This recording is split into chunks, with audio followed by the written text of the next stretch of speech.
umunsi umwe niba umukire ukabona amafaranga menshi, ntuzigere ugira umuntu n'umwe ubwira ko wabonye amafaranga menshi kabone nabo baba mu muryango wawe, ahubwo ayo mafaranga uzayafate byibura amezi 6 uyarekere kuri banke kugira ngo abashe kuzana inyungu.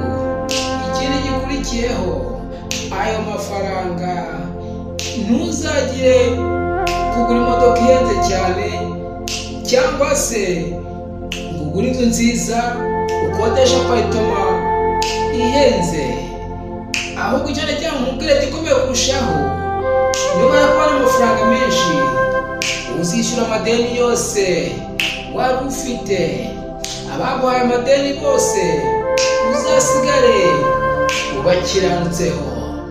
Niyo mpamvu ayo mafaranga azakugirira akamaro mu buzima bwawe.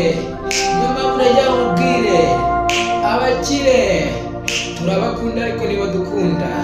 Ikindi nagira ngo ubwire ni uko ugomba kwitaho ukimenya, ntuzigere wicuza ibyo utakoze, ahubwo uzicuze ibyo wakoze. Sezeranya umutima wawe, wigire intwari, ube intwari, kuko nta muntu wigeze akugira intwari, wowe wigize intwari nyayo. Niyo mpamvu ubuzima busharira, isi iradusaza, ikadukaranga, ikadusubira, tukaba abantu b'abagabo. Twaretse kuba amagweja, dutangiye twubake body, tureke kuzaba amagweja, natwe tuzabe nk'abasore batoranyijwe b'intarumikwa.